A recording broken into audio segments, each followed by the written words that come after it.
Il est temps d'accueillir à présent notre troisième et dernière invité, un garçon. Je suis contente, Laurent Guimard. Bonsoir. Ça me fait vraiment plaisir. Bonsoir Laurent, tu vas bien? Très bien, merci de m'accueillir ce soir. Eh ben, écoute, tu vas encore nous parler d'énergie et surtout de tout ce qu'on peut faire avec, y compris les constellations familiales. Je Oui. montre ton livre, Le grand manuel de l'énergéticien. Pardon pour les post-it, j'ai pas eu le temps de les enlever. C'est chez Animae. Moi, j'adore. Je me suis vraiment régalée. Est-ce que, est-ce que tu veux te présenter rapidement un peu pour nous dire comment tu es arrivé à produire ce grand, grand livre? Encore une fois, c'est un gros pavé. Voilà. Alors, moi, je suis thérapeute énergéticien actuellement spécialisé dans la libération des mémoires émotionnelles et des liens transgénérationnels.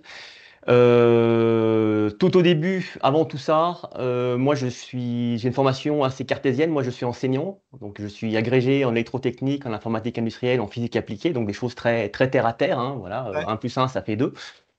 J'ai eu des petits soucis, on va dire énergétiques, où je suis hypersensible, je ressens beaucoup de choses dans les lieux, dans les endroits, avec les personnes avec qui je rencontre. Et je me charge énormément, je suis vraiment une éponge, on va dire, où je vais aller capter l'énergie de la personne, l'énergie négative, très souvent, l'énergie aussi des lieux, les tristesses, les mélancolies. Et je me suis dit, mais pourquoi, comment ça se fait que je suis plombé? Mmh. Donc parallèlement à ce métier d'enseignement, je me suis formé en tout ce qui était énergétique pour essayer d'un petit peu mieux comprendre tout ce qui était géobiologie, les nocivités qui viennent du sous-sol. Pourquoi est-ce que dans certains lieux d'habitation, je me sens mal à cause des failles, des cours d'eau qu'il peut y avoir. En radiesthésie aussi avec le pendule pour mesurer le niveau de vitalité du lieu, pour voir si le lieu a un niveau de vitalité qui est correct ou un lieu qui a un niveau de vitalité qui est plutôt affaibli, négatif. Je me suis aussi formé pour ressentir les présences aussi bien l'amerrante des personnes disparues, voilà, parce que certains lieux sont aussi ce qu'on appelle des lieux hantés, des lieux chargés en fonction de ce qui a pu se passer, s'il y a eu des guerres, des guerres, des victimes, différentes choses, hein, notamment dans les cimetières. Donc je me suis intéressé à vraiment tout ce qui était énergétique pour ce que j'appelle mesurer la qualité de l'énergie. Mmh. Ressentir, c'est une petite expérience qu'on va faire aussi, ressentir l'énergie et mesurer la qualité de l'énergie. Donc, formation en énergétique et parallèlement à ça, j'ai senti que c'était pas assez suffisant parce que, des fois, on est mal dans notre vie et puis, parce que c'est des choses aussi qu'on a hérité de nos parents, de nos grands-parents en Mmh. fonction de l'histoire familiale. Donc je me suis intéressé derrière parallèlement à tout ce qui est psychogénéalogie, donc on va en parler un petit peu aujourd'hui, donc certains connaissent, hein, c'est-à-dire c'est aller faire dessiner son arbre généalogique, on fera un petit exemple, pour essayer d'identifier un peu les liens transgénérationnels qu'on a pu hériter, alors aussi bien les belles choses, les choses positives, mais aussi les choses qui sont un petit peu négatives, un petit peu lourdes, hein, toutes les tristesses, les mélancolies, les obligations, etc. J'ai travaillé également aussi en constellation familiale pour aller apprendre à rejouer certaines émotions qui sont des fois restées bloquées en nous, et puis apprendre aussi à les libérer. Parallèlement, je me suis rendu compte que, il y avait des énergies qui étaient là, qui étaient autour de nous, qui nous parasitaient, un peu comme des espèces de post-it qui étaient collés sur nous, et qu'il était possible aussi de se libérer de toutes ces énergies, en fait, d'aller raccompagner toutes ces énergies, ce qu'on peut appeler des énergies indésirables, à partir vers l'au-delà. Alors, quand on parle de l'au-delà, très souvent, on parle aussi un petit peu de monde ésotérique, de passeur d'âme, de chamanisme aussi, parce qu'en fait, c'est ni plus ni moins que des techniques qui vont permettre de raccompagner des énergies du plan terrestre à partir vers le plan spirituel. Voilà, donc je me suis, on va dire, bien formé. J'ai Ah oui? expérimenté aussi énormément. Parce que c'est important aussi de ne pas non plus prendre toutes les choses telles qu'on nous les donne ou telles qu'on peut les lire dans les livres, donc surtout expérimenter. Mmh. Et j'ai fait une espèce de, on va dire, j'ai rassemblé 20 ans d'expérimentation dans le livre que vous avez Ouais. ici sous les yeux et que j'espère que beaucoup de libraires ont déjà commencé à lire. Euh, c'est vraiment un livre pratico-pratique qui va rassembler, qui résume de manière très pédagogique, hein, comme je vous l'ai dit, je suis enseignant, avec des Mmh. illustrations, toutes les connaissances que j'ai pu avoir sur 20 ans, géobiologie, radiesthésie, ressentir avec les corps énergétiques avec les mains, et puis bien sûr travailler sur soi, travailler sur ce qu'on appelle sur son enfant intérieur, sur quels sont mes besoins, quelles sont mes envies, est-ce que je me respecte, et pourquoi est-ce que des fois, à certains moments, je ne peux pas m'écouter? Mmh. Qu'est-ce qui me coupe de moi? Voilà, donc le but, ça va être d'aller faire un espèce de bilan énergétique de moi. Est-ce que je suis connecté à moi? Est-ce que je suis connecté avec la petite partie qui est à l'intérieur de moi, ce qu'on appelle mon enfant intérieur, mais c'est aussi mon âme, hein, l'âme de Laurent ici actuellement. Est-ce que je m'écoute à mes besoins? Est-ce que j'écoute mes besoins? Et est-ce que j'arrive à répondre à mes besoins? Et ça paraît complexe. Effectivement, on peut se dire que ça, on sort du design humain qui est pas très, très simple. Et là, on peut se dire que c'est très complexe. Moi, quand j'ai lu ton livre, j'en ai lu des livres sur l'énergétique, sur la radiesthésie, etc. Mm. Et ça me fait rire parce que ça fait vraiment le MacGyver. Pour moi, tu es le Ouais, MacGyver de ouais, l'énergétique parce qu'avec 2 stylos et 2 bouts de cuivre, tu ouais, nous fais des baguettes. ouais, Là, on va faire un exercice pour ressentir l'âme d'un objet. Il y a quelque chose de très pratique et on sent voilà. qu'effectivement, tu as enseigné, enseigné, enseigné Mm. et affiné à chaque fois Ouais, pour que ta pédagogie, elle exact. soit de plus en plus efficace. Alors, tu t'es spécialisé dans l'identification de l'origine des blessures Oui, et la libération des énergies négatives. C'est ce que tu c'est viens de ça. nous dire. Tout à fait. Bah ouais, pour toi, la pratique énergétique, elle est d'abord tournée vers la guérison, d'accord? On est C'est d'accord ça, avec ça? tout à fait, oui. Et cette C'est guérison, elle est mesurable avec des outils. tout à fait. Voilà, donc alors il y a plusieurs types d'outils, hein. Les baguettes que certains connaissent, hein, ce sont les baguettes de géobiologues qui vont permettre Ouais. de mesurer, ressentir les failles, les cours d'eau souterrains, mais également aussi tout ce qui est réseau Curie, réseau Hardman pour ceux qui connaissent, hein. Ces baguettes, on pourra s'en servir également aussi pour mesurer la taille des corps énergétiques des personnes. Ça, on va le voir un petit peu dans un autre exemple. D'accord. J'utilise aussi un autre outil qui est bien sûr le pendule, hein, que beaucoup de personnes connaissent. Alors le pendule, c'est un amplificateur, c'est-à-dire qu'on va amplifier un petit peu notre ressenti, hein. Mm. Par exemple, on va pouvoir poser une question et avoir la réponse sous forme de oui et de non, c'est-à-dire, ben voilà, je prends la question, est-ce que ce petit pot de tapenade, olive, tomate, me convient, oui ou non? Voilà, donc je vais pouvoir, certains connaissent, hein, je prends ma planche d'une main, je prends le pendule de l'autre, je vais lancer le pendule sur l'axe médiane et je pose la question: «Est-ce que cette tapenade me convient?» Eh bien, la réponse, pour moi, elle me dit: «Oui». Heureusement, Voilà. hein, sinon on aurait été vexés, hein. Heureusement, heureusement. Mais il y a des produits qui peuvent être, incompatibles, on va dire. Par exemple, vous souffrez d'ulcère gastrique, si on vous dit: «Est-ce que cet orange ou ce jus d'orange me convient?» Le pendule, il va dire: «Non, non, non, mais absolument pas, parce que ça va te faire des brûlures d'estomac». Ah d'accord. Et donc du Voilà. coup, ça c'est sans protection, sans purification du pendule, il y a pas de Non. rituel, tu t'en sers, Non, non. Alors ça les pendules, moi j'utilise un pendule, alors c'est pas celui-ci, c'est un autre pendule, mais qui est en forme de goutte d'eau, qui m'a été offert par un ami radiesthésiste de mon père quand j'avais 18 ans et en plus de 35 ans, je l'ai jamais nettoyé. Donc non, enfin, c'est un amplificateur. Le pendule d'accord. va servir à dire est-ce que oui, effectivement, il peut aussi également tourner dans un sens, oui, effectivement, ce produit est bien et eh bien, c'est un peu comme si la main, elle allait ramener ce produit à moi. Donc, je peux tourner, par exemple, dans le sens des aiguilles d'une montre. Et puis, en posant la question, est-ce que ce produit me convient? Est-ce que ce produit me convient? La réponse peut être non. Le pendule peut également tourner dans l'autre sens, en fonction, bien sûr, de la Ouais, convention, parce que ma main, consciemment, va avoir tendance, en fait, à écarter un produit. Voilà, parce que le d'accord. produit, il n'est pas bénéfique pour moi, il peut être toxique, il peut être périmé, par exemple. Voilà, c'est des réactions archaïques de survie de l'être humain, en disant est-ce que ça me nourrit ou est-ce que ça va m'intoxiquer? Et Voilà. donc là, c'est un peu ce que disait tout à l'heure Mélissa quand elle disait: «Il faut écouter ses tripes». D'une Oui, certaine façon, le pendule, il vient accentuer, augmenter un signal que notre exactement. corps a déjà, produit, mais que Oui, notre tête est tellement à cogiter des trucs qu'on ne sait plus trop l'écouter, en fait. Ça nous aide à redescendre dans la compréhension fine des langages du corps, c'est ça? voilà, puis c'est vraiment se connecter à soi en disant: est-ce que ça me convient à moi?» Voilà, est-ce que ce produit est bénéfique? Alors avec le pendule, on peut aussi mesurer ce que j'appelle le niveau de vitalité. Donc tout ça, c'est également expliqué dans le livre, ce qu'on appelle le niveau de vitalité avec des planches, les planches d'Alfred Bovis, certains Oui. connaissent, hein. Voilà, donc vous l'avez ici en couleur, qui va permettre de mesurer le niveau de vitalité. Niveau de vitalité, qu'est-ce que c'est? C'est est-ce que le produit, il donne tout son plein potentiel ou est-ce qu'il commence à être un petit peu périmé? Alors Est-ce je que prends c'est aussi le l'ex taux vibratoire? C'est un taux vibratoire voilà, aussi? alors c'est le taux vibratoire. Attention, c'est que Bovis, il a défini l'unité vibratoire qui est le bovis, c'est d'une longueur d'onde, ce n'est pas une fréquence. La longueur d'onde est en angstrom.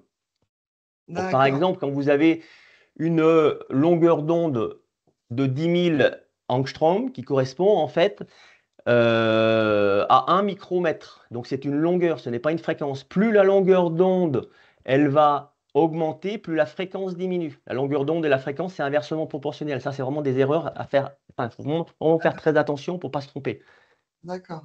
Donc ça, c'est vraiment issu, ce que j'appelle du livre écrit par Alfred Bovis en 1930, hein, voilà, Ouais, sur les vibrations, sur la longueur, la mesure du pendule, enfin, la mesure par le pendule de la longueur d'onde de tous les corps vibrants. c'est Visiblement. ça. Voilà. Incroyable. On a Marianne dans le chat qui veut savoir si on peut poser des questions sur le futur au pendule, faire Oui. les numéros du loto? Alors, moi, je déconseille parce que tout ce qui est loterie, jeu de hasard va aussi être avec l'énergie de. C'est pas une énergie qui est très bonne, c'est l'énergie euh, de l'attrait du gain. Ouais. Alors, j'ai pas les mots là pour pour le dire. Euh, on pourrait, mais c'est là que vous allez vous connecter au numéro du loto ou à telle séance, enfin à tel euh, Tirage? voilà, tel tirage, et en fait, vous allez être également interconnecté avec tous les autres Oui, joueurs. Donc, on va être vraiment sur la cupidité, sur le besoin d'argent, voilà, et on va perdre vraiment les connexions avec nous-mêmes. C'est un petit peu comme un routeur informatique, c'est-à-dire à partir du moment où vous allez vous connecter, ben, vous allez pouvoir aussi lire des informations chez toutes les autres personnes et récupérer aussi des énergies indésirables. Donc, il faut faire d'accord. attention à tout ce qui est jeu d'argent, et puis également éviter de poser aussi des questions en trait avec la maladie, est-ce que tu vas mourir d'un cancer, etc. Ah bah Voilà. oui, ça c'est Donc, clair. sinon, on va se connecter également avec l'énergie aussi négative de cette maladie. Bah oui, tout à fait. Alors avant de partir sur ton atelier, on a encore une question sur le chat. Mm. Qu'est-ce que tu conseilles comme type de pendule pour travailler? En bois, en pierre, en métal? Et est-ce qu'il y a une différence? Alors, les pendules, le plus simple, pour éviter qu'ils se cassent, c'est un pendule en fer, ça mesure, ça va très bien. Pendule du type pendule sous forme de goutte d'eau, qui est une pendule Mhm. très arrondie, il n'y a rien qui reste accroché dessus. Tous les pendules avec un petit peu d'excentricité, des formes un petit peu rectangulaires pointues, ça, pour moi éviter, c'est un peu un ramasse-poussière, oui. D'accord. Quand tu dis poussière, tu parles d'énergie négative. Voilà, d'énergie. Donc, vous avez compris que c'était correspondait aux énergies négatives, aux miasmes, différentes choses comme ça. D'accord, Voilà. la forme de la goutte d'eau. OK, super. Ben, écoute, ça y est, c'est l'heure de ton atelier. Tu vas pouvoir, nous présenter, tes slides. On avait dit que du coup, on ferait un petit exercice. Voilà, un petit exercice pour aller ressentir le corps énergétique des différents objets. Alors, je vais vous demander d'essayer de prendre par exemple, un verre, si vous avez un récipient, un verre ou une bouteille à côté de vous. Et on va essayer d'aller ressentir le corps énergétique de ce verre. En fait, le corps énergétique, c'est ni plus ni moins que l'âme du verre, hein. C'est-à-dire que si l'objet qui est ici réalise le rôle et la fonction pour lequel il a été conçu, eh bien, il va avoir une âme qui est ici représentée par une petite sphère, hein, qui est autour, et on va pouvoir capter ce rayonnement, hein, capter, ressentir le corps énergétique, ressentir les vibrations qui vont émaner de l'objet. Alors la première des choses, déjà, c'est déjà d'aller réveiller un petit peu la sensibilité à l'intérieur des mains. Donc ce que je vous propose, c'est de frotter les mains l'une contre l'autre, hein, uniquement pour activer un peu la circulation sanguine. Ensuite, vous allez prendre votre objet dans une main et avec l'autre main, vous allez rapprocher votre objet. Et à un moment donné, vous allez faire ce mouvement un petit peu de balayage.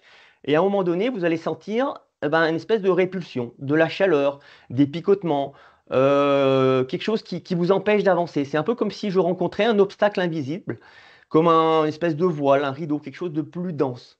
Et à partir de ce moment-là, vous allez ressentir justement les vibrations que va émettre cet objet.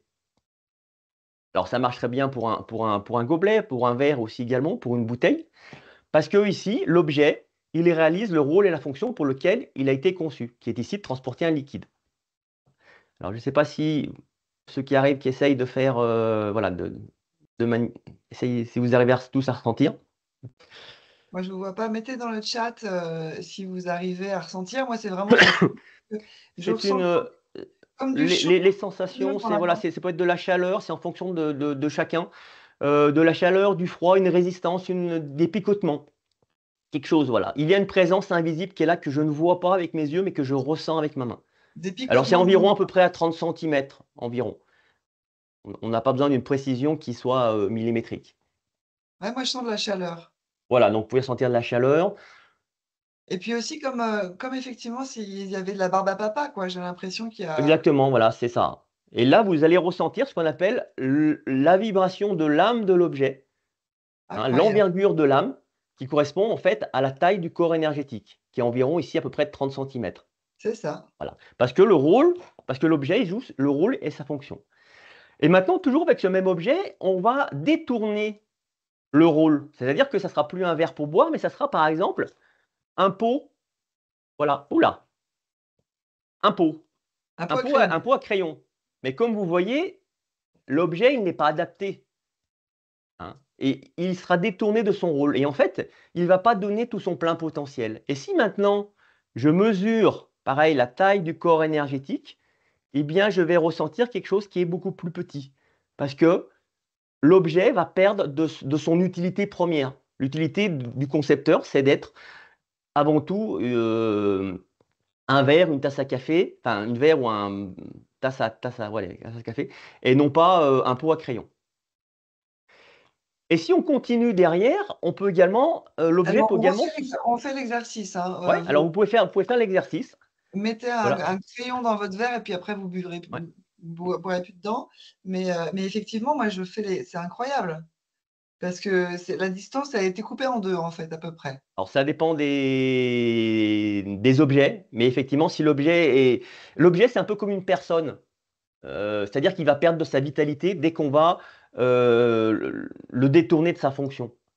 C'est Alors un petit peu Bérangère, comme elle dit que c'est si, fou, j'arrive à le toucher presque. ouais, Et c'est alors, ça, on est sur les corps énergétiques. c'est un petit peu comme si on avait ce que j'appelle des mémoires qui venaient se coller dessus, parce que l'objet, comme s'il était vivant, c'est comme s'il était déçu en disant, mais moi, ben, j'ai pas été conçu pour transporter des crayons. Je suis un verre à eau.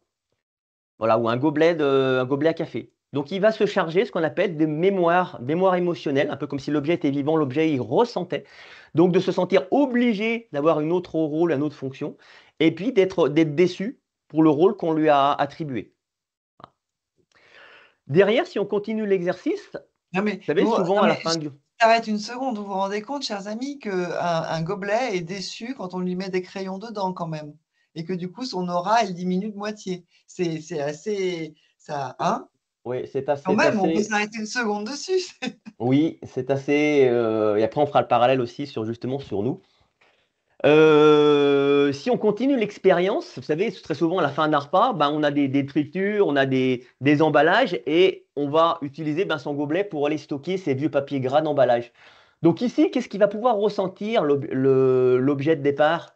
Il va dire, mais moi je me sens dégradé, je me sens sali, voilà, j'ai une espèce de honte, je suis honteux de servir en tant que poubelle.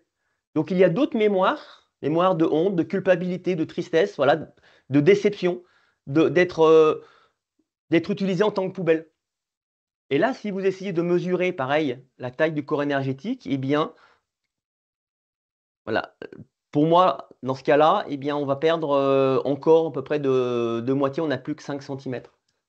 Ah ouais, c'est Et fou. ça, vous pouvez le voir si vous avez un papier à détritus sur la table, vous le mettez à l'intérieur et vous dites, voilà, ça c'est une poubelle. Et là, vous allez voir que l'objet ne va pas du tout aimer, comme s'il était vivant. Comme si, on va dire qu'il est vivant. Alors, Comme si l'objet était vivant, oui. il y a des personnes dans le chat qui s'excusent auprès des trois gobelets qui servent de pot à crayon sur le bureau. C'est à mourir de rire. Et Bérangère qui nous dit: ça me rend triste pour ma tasse qui fuit si je mets du thé dedans. Alors elle a des crayons, maintenant je m'en veux pour elle. Ah Voilà. non, mais c'est absolument incroyable. C'est incroyable cet Ouais. exercice. Alors moi j'ai mis un petit bout de papier de post-it Ouais. là, et effectivement c'est fou. On Ouais. sent tout à fait la différence, Mmh. et je ne suis pas la seule à le sentir. Mmh. Et donc effectivement sur le vivant, on imagine ce que ça peut faire. Voilà. Alors et puis si on va encore beaucoup plus loin, si on décide de détériorer l'objet, très souvent, vous savez comment vous faites à la fin du repas, voilà, on écrase tout, malheureusement. Et ben l'objet, alors je vous demande pas de casser votre verre, mais c'est un petit peu comme si le verre était cassé. Eh C'est ça. bien, on ressent plus du tout. L'âme de l'objet a complètement c'est complètement nécrosé, c'est complètement recroquevillé sur lui, a complètement disparu. Voilà, il a perdu totalement son rôle et sa fonction. Donc c'est un peu comme si l'objet vivant, bah, il avait peur oh là, j'ai peur, je me fais écraser.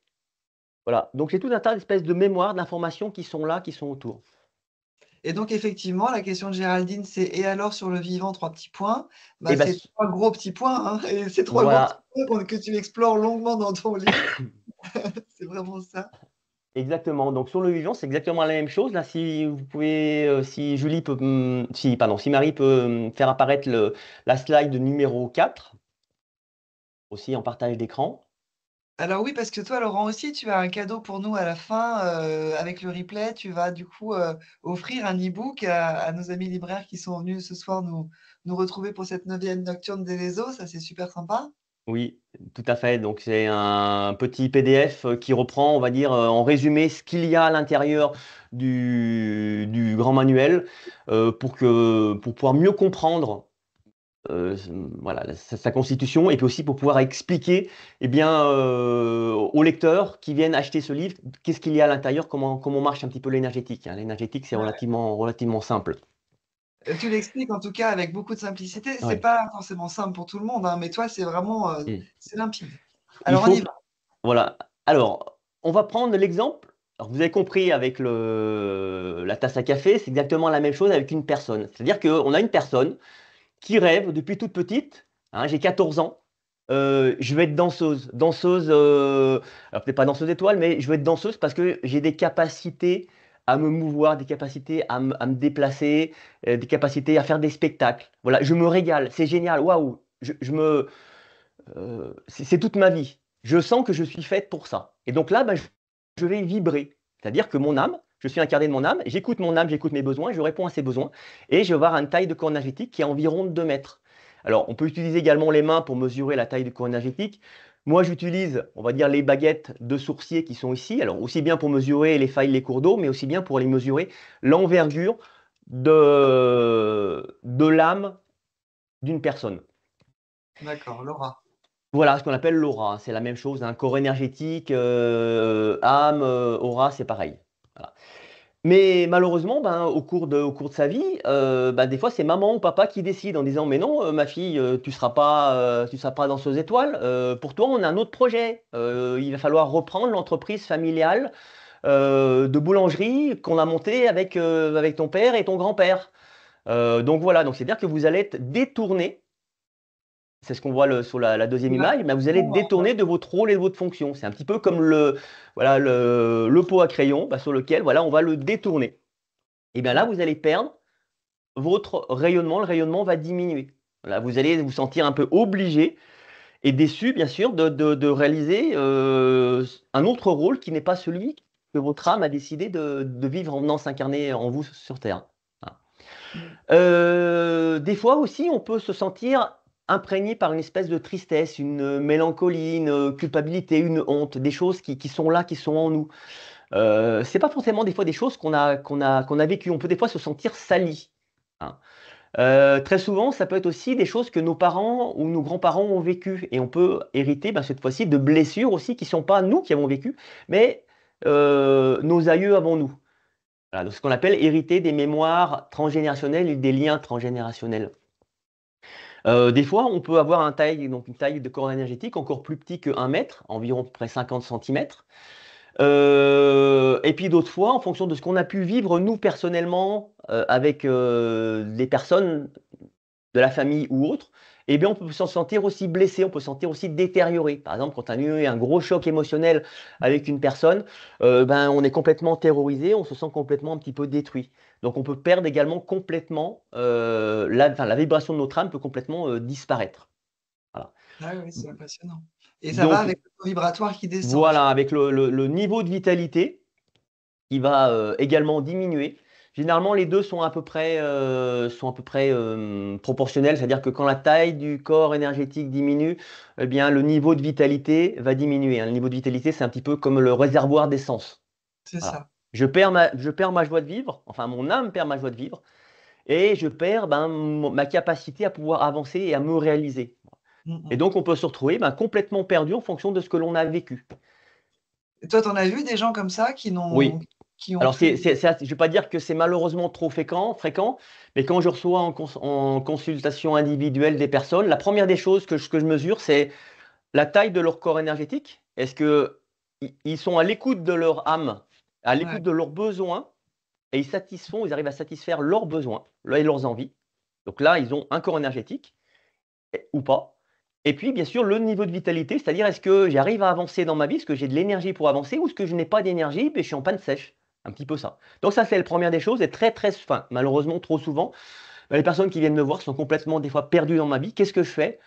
Je fais un boulot depuis 40 ans, mais finalement, c'est pas ça qui me fait vibrer. Donc, je suis complètement coupé de moi, j'avance, je fais des choses machinalement, mais c'est pas ça que je veux faire, parce que mon rêve d'enfant, eh ben, entre guillemets, je me suis coupé de moi, il a disparu. Et j'ai pas du tout d'énergie pour pouvoir rebondir et faire autre chose. Donc, le Mm. but, ça va être d'aller identifier justement toutes ces blessures. Voilà. Et là, on va passer dans la deuxième partie du livre. On va dire que la première partie, c'est vraiment dédié Les outils. aux C'est ça. outils et aux connaissances. C'est un peu comme quand vous allez chez le médecin, il va vous ausculter, il va prendre votre tension. Oh là là, mais vous avez une tension trop forte, ça va pas, vous allez faire une crise cardiaque. Ou au contraire, oh là là, mais vous n'avez pas du tout de tension, vous allez vous évanouir. Voilà, donc je mesure le niveau de vitalité, un peu Mm. votre tension. Et puis il va vous ausculter. Oh là là, mais vous avez le fond de l'œil qui est tout jaune, ça va pas. Oh là là, mais la gorge, elle est toute rouge. Du Donc coup, voilà, on je peut vais on va avoir une ressentir aussi aura. différentes choses. Excuse-moi, je te coupe. Est-ce qu'on peut avoir une aura trop grande, au-delà de 2 mètres? Alors, dans le cas, ça existe aussi. Alors là, c'est un petit peu, on rentre dans un sujet un petit peu spécial. Il y a des personnes qui ont des auras de plus de 2 mètres, voire 4 mètres, 6 mètres. Ce sont des personnes qui vont prendre l'emprise sur l'autre. En fait, c'est un peu des personnes qu'on appelle les personnes démoniaques. C'est ça? Oui, Des c'est... vampires énergétiques, c'est ça? Pardon? C'est des vampires Ouais, énergétiques? des vampires énergétiques ou des personnes qui vont prendre possession sur l'autre. Des fois, vous avez une personne qui rentre dans la pièce, elle n'est pas encore rentrée, que vous sentez déjà, ouh là là, mais il y a un truc qui panique, je me sens pas bien. Je me sens Mm. déjà aspirer mon énergie. Parce que cette personne, elle a un aura qui est tellement grande, elle va vous englober.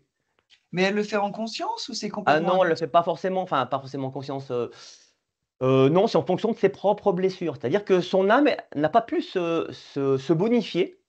Mm. Hein, l'âme vient sur Terre pour réaliser une belle expérience, super géniale. Je veux être danseuse, je veux apporter du bien-être aux gens, je veux divertir les gens. Voilà, je veux partager ma passion.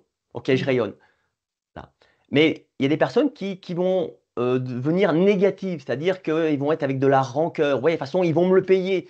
Je Ouais. vais prendre l'emprise, je vais me venger. Je vais commander les autres. Et dès qu'on a des personnes qui commencent à commander les autres, à prendre l'emprise, avoir un pouvoir supérieur, ils ont des auras qui sont très très fortes. Alors vous avez certains hommes politiques alors j'aime pas en parler, mais que vous connaissez très bien, aussi bien en Russie qu'aux États-Unis, qui ont des corps énergétiques qui sont énormes. Et là, ben là, on obéit et là, on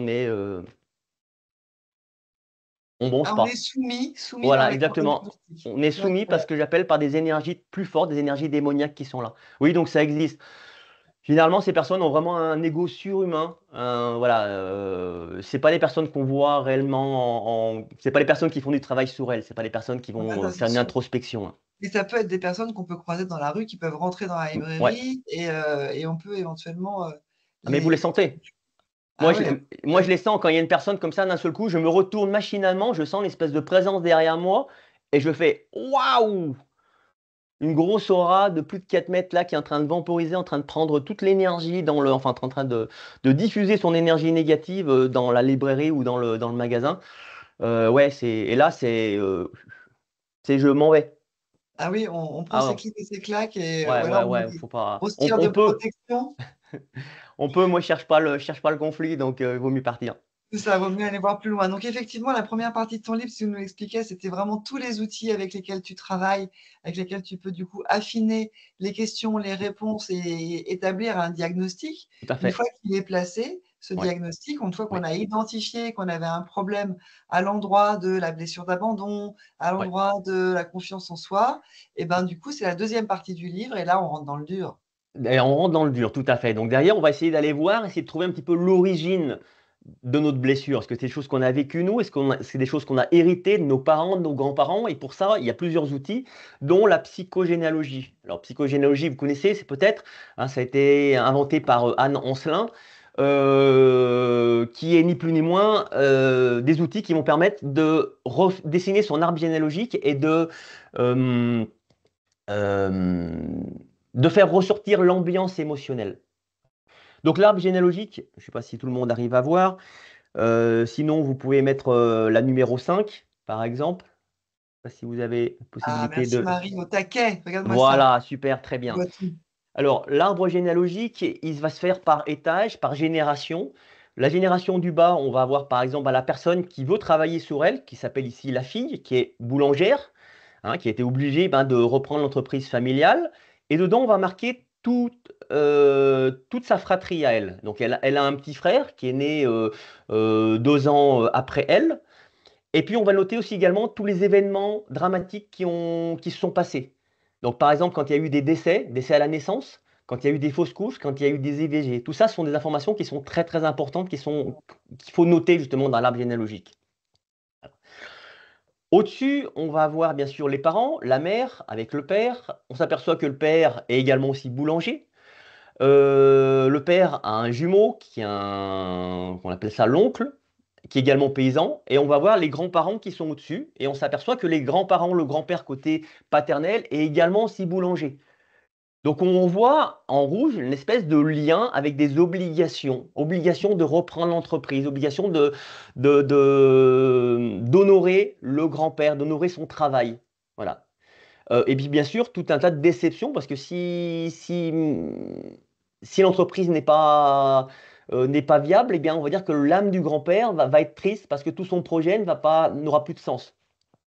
Donc des fois, on va être obligé de reprendre des fois des entreprises, des choses comme ça, des métiers qui ne nous plaisent pas. Donc l'arbre généalogique va pouvoir, par exemple, identifier cette obligation. Mm.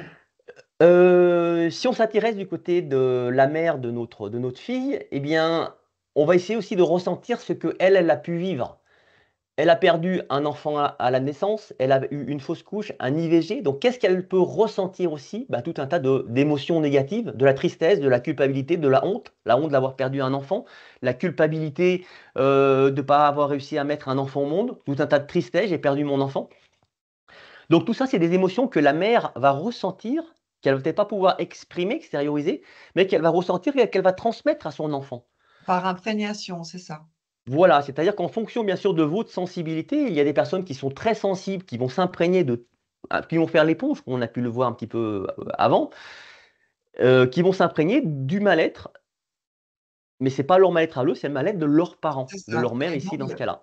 Et donc avec tes outils, la radiesthésie, avec tous les outils que tu utilises, on va plus vite pour trouver la Voilà, réponse voilà. on va pouvoir aussi également aller poser des questions, c'est-à-dire est-ce que la problématique qui perturbe cette boulangère, est-ce qu'elle vient du côté père, est-ce qu'elle vient du côté mère, est-ce que c'est... Voilà, on va pouvoir avoir des informations un peu plus pertinentes. Ouais. Et puis derrière, eh bien, dans l'arbre généalogique, si on continue à le construire, du côté maternel, on va voir la grand-mère qui sera indiquée avec son mari, un mari qui est décédé à la guerre, la grand-mère qui s'est remariée avec un grand-père qui est ici violent et alcoolique. Et lorsque la fille, elle était en vacances, eh ben, il y a eu des altercations. Le grand-père a battu ou voilà, a violenté, on va dire, la fille. Et en fait, la fille, elle est complètement aussi terrorisée. Donc, on peut avoir vécu soi-même des, des événements traumatiques. Voilà. Mm. Donc, l'arbre généalogique va servir en fait à aller identifier l'origine des blessures qu'on a vécues nous-mêmes ou qu'on a héritées. Voilà, c'est un petit peu une espèce de voilà, qu'est-ce que j'ai hérité? Quelle est cette ambiance qui me pollue? C'est un petit peu l'ambiance que vous avez des fois dans les repas de famille à Noël. Des fois, on a des tensions, on a des non-dits, on a des secrets, on a des choses, voilà. Il faut pas dire, il faut se tenir à carreau. C'est un petit peu cette ambiance qui est là, cette tension qu'on va retrouver dans l'arbre généalogique. Et qu'il y a dans toutes les familles, et c'est vrai qu'on a l'habitude de passer au-dessus en se disant, bah voilà, c'est comme ça, mais en Oui. fait, ça nous impacte, ça Mm. a un impact dans notre vie, et puis en plus, si on ne le purge pas pour nous, si je te comprends bien avec cette histoire d'imprégnation, Mm. on va le refiler à nos enfants derrière, en Tout à fait. fait. Voilà. Alors, en fonction, bien sûr, de leur sensibilité, hein, s'ils sont hypersensibles, comme après, bon, les personnes hypersensibles, c'est à peu près 10-15% de la population. Peuvent s'imprégner justement de ces mémoires et ce qu'on appelle une transmission des blessures transgénérationnelles. Hein. Par Tu te contre, il y a rattrapes. des personnes, des fois, qui n'héritent pas parce qu'en disant, bon, moi, je m'en fous, cette histoire, voilà, ça me passe au-dessus. Pouf, ça m'imprègne pas. Voilà. Donc, il y a des personnes qui vont pas forcément être impactées.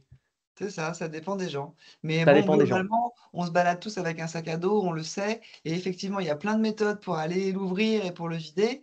Mais là, ça va un peu directement au but. Et c'est ça que Mm. j'aime bien beaucoup dans ta méthode. C'est pratique, c'est pragmatique, c'est rapide, c'est Ouais. efficace. Et alors, il y a un outil avec lequel tu travailles aussi qui est très sympa pour du coup dénouer tout ça. Oui. Je vois le temps passer et je sais qu'à 22 heures, on n'aura plus d'images. Donc, je suis obligée de te bousculer un peu sur le timing et j'en suis Ouais. désolée. On a fini avec l'arbre généalogique ou pas? Oui, fini par la logique. Et maintenant, on va pouvoir passer justement à un autre outil qui s'appelle les constellations familiales pour les rejouer et lâcher prise, enfin, rejouer et réparer symboliquement l'événement. Et ça, je Donc, pense que du coup, on peut arrêter de présenter ou on présente quand même? on peut le présenter aussi, comme ça sera voilà, assez D'accord. compréhensible. Donc les constellations familiales, moi j'utilise essentiellement en symbolique avec des petits personnages hein, de type Playmobil. Donc la personne va se choisir, elle, va choisir ses représentants, sa mère, et puis des différentes personnes en fonction de la problématique qu'elle veut libérer. Donc par exemple ici, ça va être le fait d'aller honorer l'enfant qui est décédé à la naissance. Ça, c'est des choses qui sont malheureusement classiques. Moi, personnellement, j'ai aussi il y a eu voilà, une histoire de ce genre avec mon fils, où j'ai perdu mon fils à la naissance. À cause, ben, il y a plusieurs facteurs, hein, complications à la naissance, hémorragie, infection, malformation, il y a plein de choses qui font que des fois, ben, on essaye de mettre quand même tout son amour, mais on est quand même des êtres mécaniques et il peut y avoir des problèmes de conception. Voilà, on n'est pas parfait et les décès à la naissance sont quand même sont plus fréquents que ce qu'on pense, hein. Par contre, on n'en parle pas parce que effectivement, c'est honteux. Derrière, on va pouvoir, par exemple, ben, libérer ce traumatisme, c'est-à-dire en fait d'aller honorer l'âme de cet enfant décédé. Donc dans la constellation, bah, je propose voilà, à la personne de se choisir elle avec un petit personnage, de choisir sa mère, et puis de choisir bien sûr le représentant qui est là. Alors c'est bien parce qu'on peut faire revivre les morts avec les constellations, c'est-à-dire voilà, prendre un petit personnage qui va rejouer, qui va incarner le rôle de l'enfant décédé. Et après, il va y avoir des phrases psychomagiques pour aller reconnaître. Voilà. Donc, par exemple, bah, la maman elle va pouvoir dire, voilà, je te vois, je te reconnais, tu es mon enfant décédé lors de l'accouchement. Je suis désolé pour le mal que je t'ai fait. Voilà. Je prends ma part de responsabilité dans ce qui n'a pas marché. Voilà. Et j'ai fumé, j'ai trop bu, etc. Voilà. Par contre, je te laisse la tienne. Il y a une malformation, différentes choses. Et surtout, l'important, c'est de déculpabiliser. Moi, je suis vivante, ok, mais toi, tu es mort. Mais tu resteras toujours dans le fond de mon cœur. Voilà, je t'aime, tu peux partir.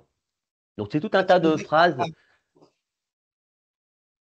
Voilà, donc c'est tout un tas de phrases psychomagiques que Bert Hellinger, celui qui a inventé les constellations, m'a fait prononcer pour justement faire ressortir toute cette ambiance émotionnelle qui se trouve là. Voilà. Et j'ai remarqué que, en tant qu'énergéticien, à la fin des constellations, il manquait quelque chose. Euh, Tout n'était pas complètement résolu. Parce qu'il restait ces empreintes énergétiques qui étaient là, hein, de peur, tristesse, et notamment ici, on va mettre de honte et de culpabilité, qui restent là. Donc les constellations servent aussi à réparer symboliquement, mais à faire ressortir cette ambiance. Et derrière, il va falloir aller libérer les petits nuages noirs, ce que j'appelle Ouais. les mémoires émotionnelles et transgénérationnelles, les faire partir, ce que j'appelle faire partir vers l'au-delà. Et c'est Mm. là où derrière, il y a une troisième méthodologie qui s'appelle en fait la libération énergétique, hein, libération des mémoires et libération des informations énergétiques, c'est-à-dire pour inviter les informations à partir vers l'au-delà. Voilà. Donc moi, je suis thérapeute, mais aussi je suis ce qu'on peut dire hypersensible, hyper empathique, la compassion, mais aussi derrière, j'ai compris comment marchait un peu tout ce qui était les passages d'âme.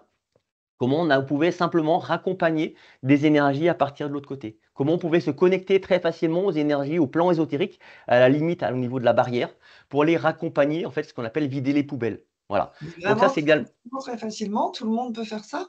Alors, il suffit d'avoir un peu de D'accord. ressenti, de compassion, et après suivre. Alors, je suis pas le seul à faire ça. Il y a plein de personnes qui le font, et il y Ouais, a ouais. plein de méthodes aussi. énergétiques qui permettent inconsciemment d'aller raccompagner toutes ces mémoires et de se libérer dans le lâcher prise, hein. Ouais, c'est ça. Voilà. De virer ces vieilles vibrations. Il y a Sonia qui pose une question dans le chat. Qu'est-ce que tu penses des constellations familiales avec des personnes physiques en Alors, présentiel? alors c'est très bien, mais en fonction de ce qui a été vécu, moi j'ai remarqué que j'ai beaucoup de patientes qui ne voulaient pas exprimer leurs blessures. Quand il y a eu des viols, quand il y a eu des incestes, quand il y a eu ce genre de la maltraitance, quand on était avec un pervers narcissique, on n'a pas forcément envie, par peur du jugement, de déballer tout ça en public. Donc c'est pour ça que j'ai beaucoup de personnes qui sont intéressées par ma pratique, parce que moi je le fais en séance individuelle, avec justement voilà, C'est mobile et ça marche des pareil. petites et ça marche très très bien. Ah, c'est génial. Voilà. J'adore. Et donc derrière, dans cette dernière partie de libération, c'est le fait d'aller raccompagner ses mémoires. Alors, à partir. Le mode d'emploi, il est relativement simple. Je le détaille dans le livre, hein. Il comporte sept parties. Voilà, c'est ce que j'appelle le protocole de libération. Donc la première des choses, je vous le détaille un petit peu rapidement. Première des choses, c'est d'aller réveiller les informations. Alors, j'utilise pas le tambour du chaman, mais c'est simplement le fait d'aller aussi stresser. Parce qu'à partir du moment où on est stressé, et ben, tout de suite, on va être plus anxieux et tout de suite, les mémoires, elles vont prendre un peu plus de taille. Donc, on va pouvoir aussi lire des informations simplement avec des vibrations. Après, l'autre chose, il faut être, comme je vous ai dit tout à l'heure, il faut être sensible, hypersensible, avoir de l'empathie, de la compassion. Donc, je vais utiliser mon empathie pour aller lire cette honte, lire cette culpabilité, lire cette tristesse, m'en imprégner. Voilà. Mais c'est un petit peu comme, voilà, bah, je m'en imprègne, bah, maintenant, cette information, elle est là, elle est en moi. Mais il va falloir aussi que j'exprime cette émotion qui est restée. Parce que très souvent, eh ben, on n'arrive pas à exprimer cette honte. Parce qu'il faut être grand, il faut être fort. Ouais. On a un regard par rapport à la société. Donc, c'est très délicat de pouvoir exprimer sa colère, exprimer sa tristesse. Voilà, donc je suis grand, je garde tout en moi. Je suis un peu comme la cocotte minute. Voilà. Eh bien, moi, ce que je fais, c'est que je vais aller m'imprégner et rejouer théâtralement, un petit peu comme le chaman qui va rentrer en transe, c'est-à-dire que je vais aller rejouer ben, la honte, je me cache, voilà. La colère, le besoin affectif, Mm. euh, claquer des dents pour la peur, voilà, toutes ces émotions, je vais aller les théâtraliser à l'extérieur pour exprimer ce que la personne dans la constellation ou la personne qui est venue me consulter ne peut pas exprimer par elle-même, parce qu'elle est trop bloquée, il y a toutes ces émotions qui sont là. Tout est renfermé, elle n'est pas en capacité. Donc je vais un petit peu utiliser ma compassion pour aller lire des informations. Et derrière, il va falloir, une fois que je les ai, je ne vais pas les garder en moi. Et trop Ah bah souvent, c'est non. ce qu'on fait, c'est une éponge. Ouais. Voilà. Et le problème de l'éponge, bah, c'est qu'on garde. Donc On moi, a j'ai dit trouvé des techniques. passoire. On a dit passoire. Voilà, Une éponge exactement. Et pour là, on mettre va des passoires. utiliser le phénomène de passoire. Mais le passoire, il va Ouais. falloir aussi ramener les poubelles de l'autre côté de la barrière, c'est-à-dire se connecter au plan ésotérique. Comment on se connecte là-haut? Là-haut, c'est le plan ésotérique, c'est là où je suis en train de planer. Je suis sur un autre monde. Pour planer, il y a plein de choses. Le chaman, il utilise des substances hallucinogènes, voilà, différentes choses, Un du tambour, la tabac, et respiration, la méditation, il y a plein de voilà, la choses. méditation, la danse, tout un tas de choses. Mais il y a un truc qui est très simple pour pouvoir planer, c'est simplement la respiration. Genre ce qu'on appelle la respiration holotropique, le rebirth, c'est-à-dire, qu'est-ce que ça va faire? C'est très simple. C'est la même chose que quand vous montez les escaliers, d'un seul coup, vous arrivez en haut et vous continuez à... Et vous dites, ouh là là, j'ai la tête qui tourne, je vais m'évanouir. Qu'est-ce qui se passe physiologiquement? C'est très simple. Je respire rapidement, de l'oxygène rentre dans mes poumons, mon niveau d'oxygène augmente et je suis en hyperoxygénation. Donc j'ai l'impression de planer. Et là, c'est génial parce que j'ai l'impression d'être connecté au monde ésotérique. Voilà, je plane. Et une fois que je suis là-haut, je suis connecté, ben, mon niveau de vitalité aussi va augmenter énormément. Donc ça, on peut aussi le mesurer avec le pendule en même temps.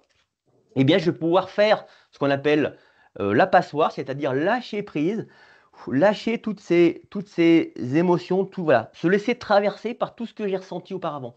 Se laisser traverser par la peur, par la tristesse, par la culpabilité, tout ça.